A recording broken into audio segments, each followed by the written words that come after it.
You will rue this day, I swear it. With that, the shell of my mother ducked her head as officers pushed her into an armored SUV. They don't know that the being chained and caged behind them is not just a monster in name. I alone know the truth, and nobody else would believe it. The only other living witness has already requested a psychiatric evaluation. Perhaps I should, too. My sister is gone. My mother is gone, but not in the same way. 17 days ago, I noticed Mom's shadow was wrong.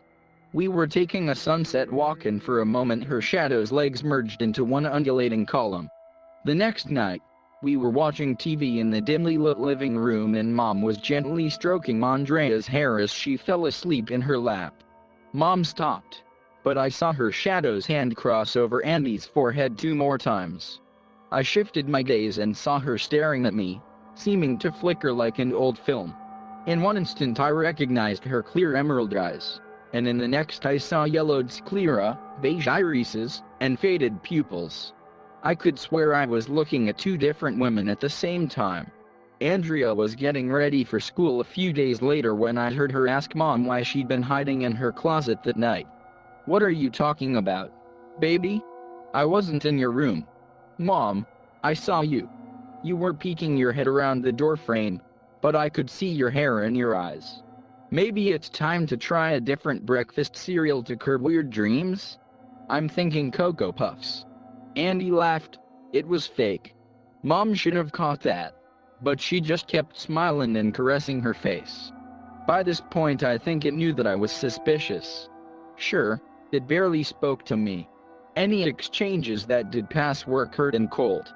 In a matter of days I'd lost my mom and gained a resentful roommate, it seemed. "It's good that you've come back from university for the spring." No indication of her feelings about it. "Yeah, thanks for letting me come home for a while, Mom." "You're welcome." It turned with its mug of black coffee and sidled away. 1 week prior I was getting warm hugs and exclamations of, "Oh, I've missed you so much, Liza Bug," from a woman who enjoyed a splash of coffee with her cream and sugar. As it lost interest in me, its obsession with Andrea grew exponentially. I can recognize now that even Andy was uncomfortable, but at the time I didn't trust myself. Between the flickering shadow and black coffee, I felt like I was going crazy. I heard it keep Andy up past her bedtime, watching disturbing TV shows. At 2:30 a.m. I'd had enough, so I went to check on them. My sister was asleep on the couch, at least. The mom thing stared at her, and from my position I could see that it was not blinking. I shifted my weight, causing my floorboard to creak. Mom thing's head snapped around and its time-worn eyes focused on me, predatorial and unflinching. The abrupt movement should have caused the blonde bob to sway, but everything about this creature was still as stone. My heart ached and my gut twisted. I wanted to go to my sister, but my intuition told me that I would have only endangered us both. I was exhausted. Mom thing, with its eyes showing me ends of time to practice its twisted games, was not. 10 days ago I mentioned I needed to run errands and could take Andy to school on my way, which garnered a squeal of delight. Mom thing glared at me, then switched demeanor and asked, "Are you sure you don't want to ride the bus like a big girl, Andrea?" "I'm positive." "Thanks, Liz. Let's hurry so we don't get stuck behind the bus line." Normally I'd just let her out and drive on, but this time I parked my truck and walked her in, checking over my shoulder a few times. She squeezed my hand and whispered, "Thank you." I watched her greet the security officer, swipe her badge, and skip out of sight down the hall. I found the administration office around the corner. A slim young man pushed glasses up the bridge of his nose as he welcomed me. "Hi, how can I help you?" Hi. Is there a school counselor I could talk to? I'm Andrea Billings' older sister and I have some." I cleared my throat and looked over my shoulder again. Concerns. I was hoping someone here could help us. "What kind of concerns?" he asked, furrowing his brows. "Safety concerns," I returned. "At home." He got up from his desk and gestured toward a row of plush chairs. "I'll get Dr. Horace." "Just a moment." Please. I heard people laughing together in the direction the man disappeared to. They stopped, and a moment later I was greeted by a woman whose expression and tone made her instantly calming. Before she even spoke, I felt more cared for by this stranger than I had by my mother in weeks. With a graceful wave she introduced herself. Hi, I'm Dr. Juarez, the Social Resources Director. Join me in my office? I understand you have some concerns about the home life of Andrea Billings? Oh, I'm sorry, I'm sure Isaac gave me your name but it slipped my mind. Elizabeth Billings, Andrea's older sister. I just moved home last month.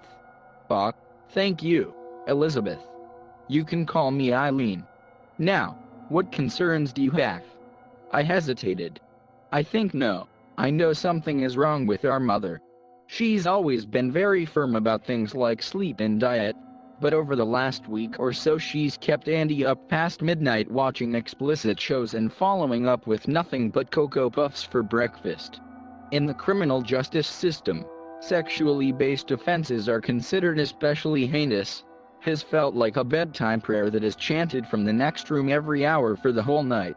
Every time I've gotten up to check, it's just been staring at Andy, like it's studying her or making some sort of plan. I meant to say she is in my mom. Eileen nodded and pulled a file out of a side drawer of her desk. I agree that SVU is probably not appropriate for a third grader to be watching, especially not that late at night and before a school day. I can talk to Darla and Andrea about it, but I'm sure this is just there's more. I interrupted. I scooted forward on my seat, checking the door. Dr. Juarez, please listen to me. Our mom has never picked favorites. She has always been consistent and loving to both of us. But since she started obsessing over Andrea, she's been cold and withdrawn from me. I feel silly, or even just plain crazy, but please understand. I think something's wrong with my mom and that Andrea is her target, or focus, or something. I think she's love-bombing her. Eileen's expression cooled. As in, you think your mother is a narcissist and creating codependency between herself and your sister? Yeah, I exhaled. Something like that. Within 30 minutes a child welfare social worker named Michael joined us in the office. I gave him the same story, adding that I felt the danger was urgent. Eileen passed me a paper from the file she'd pulled and forgotten earlier. That's a safety plan tool, Michael said. We can help you fill it out, and we'll make a copy of it to keep on file with the case.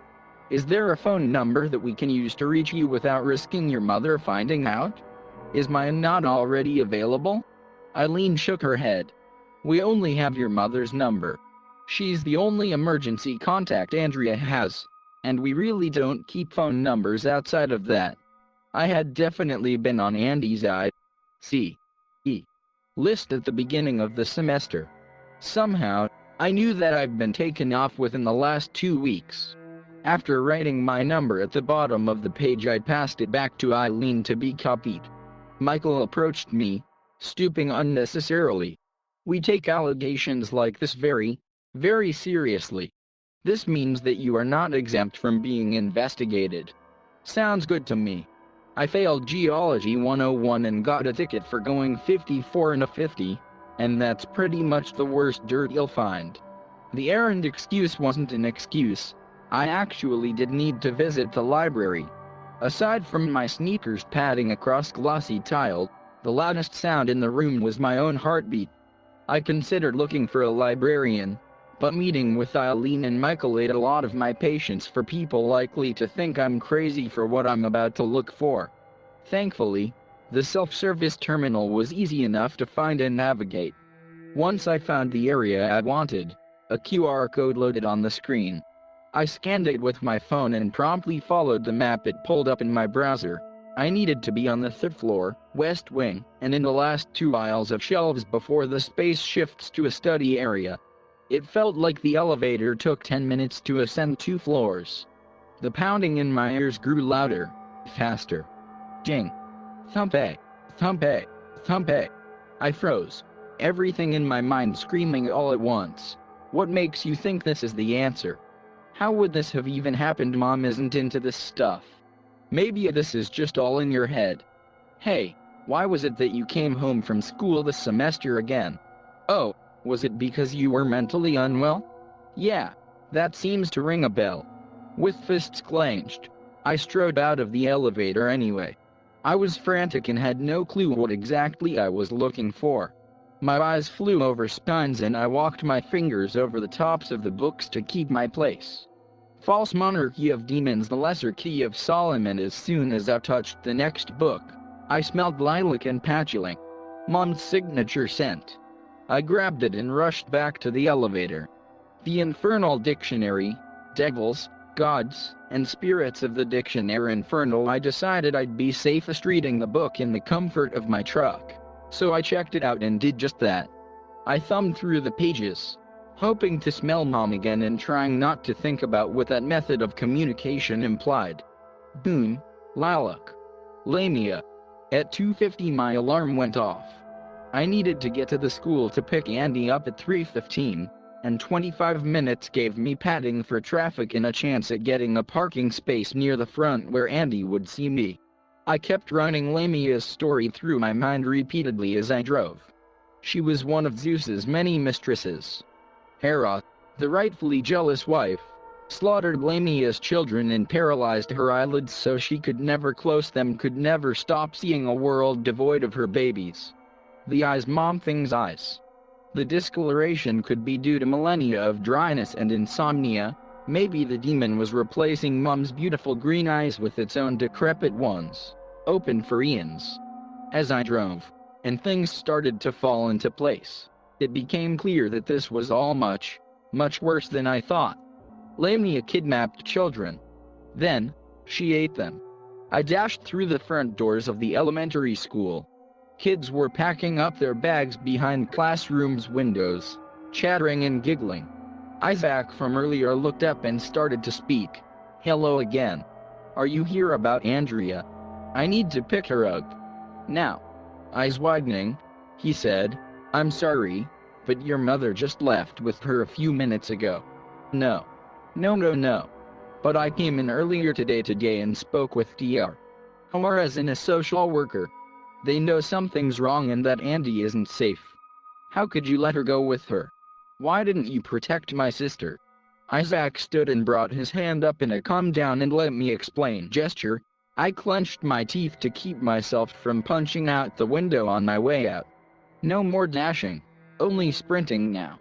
Before the door swung shut behind me, I heard Isaac yell for Dr. Horror.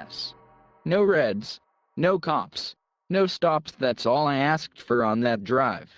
Lamia must have already done her begging, though, because I ended up with no choice but to dodge other drivers and just floor it through the last two stoplights ahead of my house. The front door was open. I didn't even get my parking brake on before flying out of the cab, not bothering to take the keys out or shut the door. I sprained my ankle when I landed but didn't notice until the next day. Andrea? I charged through each room of the house, one by one, leaving any furniture I knocked over in my fury. A dining chair toppled over after I yanked it from its place to get a better view under the table, and that is where it stayed for 72 hours. Andy? Please, Andy. Where the scream I heard should not have come from a child. It was a howl, somehow pulling the agony of an entire lifespan out of lungs not even a decade old. It was the worst thing I'd ever heard, until it wasn't. The abrupt, horrific silence barely lasted long enough for me to inhale and register the scent of blood. It was broken by a heavy, wet slop sound, and a groan of delight. Finally, the space between the dining room and the back den disappeared and I found myself empty and staring at the woman who raised me as she gnawed on a shredded chunk of throat, ripped from where there should not have been empty space between Andrea's head and her little shoulders. Tears tracked down the sides of her face as precious blue eyes stared dead at the ceiling. I didn't feel my mouth move. Monster. Lamia stood and slowly turned to face me, grinning and chewing. Quite rude of me to start without offering any to you, I know, but this is simply delicious and I didn't think you would want to. I launched myself at her, wailing on a chuckling, heartless creature covered in my sister's blood. even gripping her neck with everything I had. Strength that should have been causing burst blood vessels. The laugh was unfaltering. How could do this to a child? You sick fuck. Now, Elizabeth. She drawled. I spat. That's no way to treat your mother, is it? She wasn't fighting back. Yet I couldn't continue. Was this shock, or did she have me under some spell? My fingers relaxed despite my demand to squeeze tighter. She took a step back as a gentle smile spread through the blood. Raw, screaming sobs tore through gritted teeth, and that was the most I could do. My face was hot, wet, and I couldn't escape the taste of salt nor the stench of rust. I finally gathered the control to growl one word: Lamia. Her posture hardened and the demon hissed, then demanded, "What did you just say to me, brat?" Hot dampness spread down my legs, but I squared my shoulders.